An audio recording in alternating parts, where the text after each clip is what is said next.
Welcome back to the Disney Plus Everyday Challenge. I hope your D23 Expo experience and or just watching it online, all the different things they talked about. I hope you had a good time.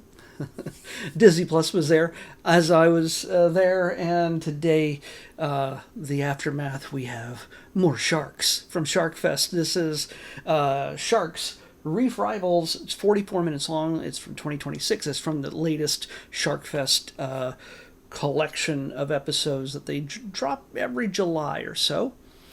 And June, July, I'm not really sure. But yeah, it's on my list. And I decided, you know what? Yeah, I realized, yeah, because it normally wouldn't have shown up until, if they arrived in July, I wouldn't have been able to put them up until October. But I wanted to get them through. I wanted to have them watched. And I didn't want to have them all just randomly be picked in the same week, so every Monday.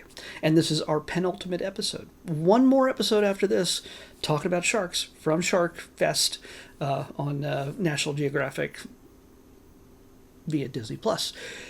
What we get here is the scientists, one of which the female, the woman, I didn't get her name, and IMDb won't tell me her name. She was in a previous episode. She's got that. She sort of has a oceanic, Australian accent, but it also feels like she's from like the Midwest of America. Like she's using R's where Australians kind of drop them. I don't know. But she's there. There's at least two other guys, and they are researching sharks again. But this is the northwest island off the coast, the Great Barrier Reef off the coast of Australia, and it's kind of a hodgepodge of different sharks. They're basically there to observe how and why different species of sharks are all kind of coming to this area all at the same time.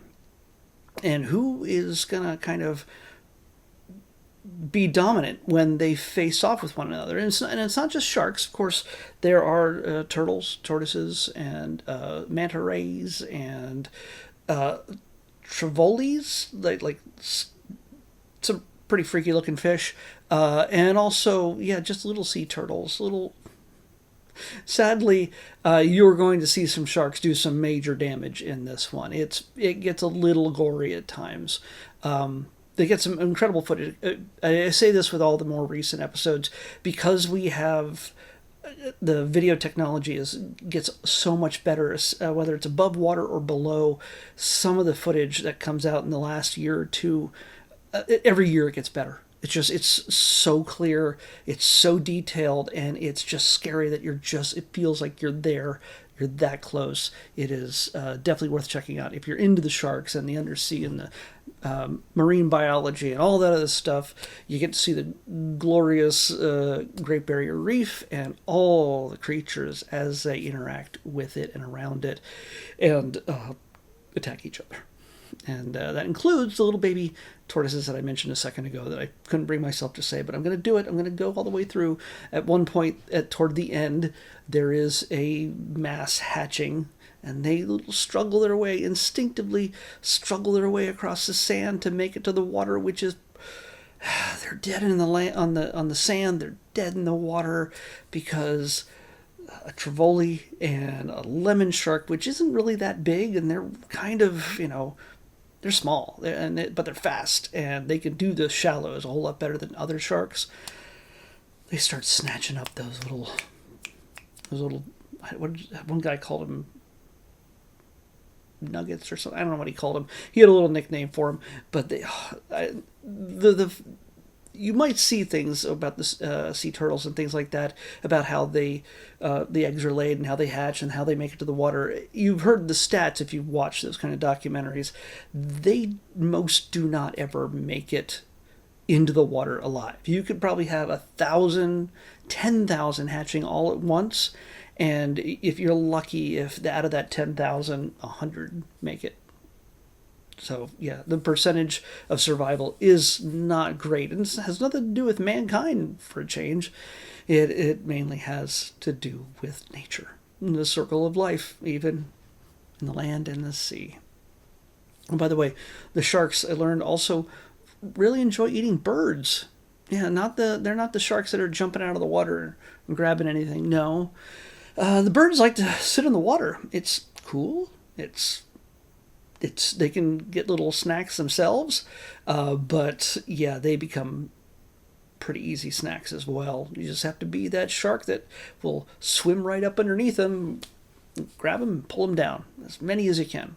It's a big part of the diet of the sharks that sit around there. Whether it's, I don't know about the hammerheads, but you get to see hammerheads. You get to see a great hammerhead. You get to see the bull sharks. They eat anything.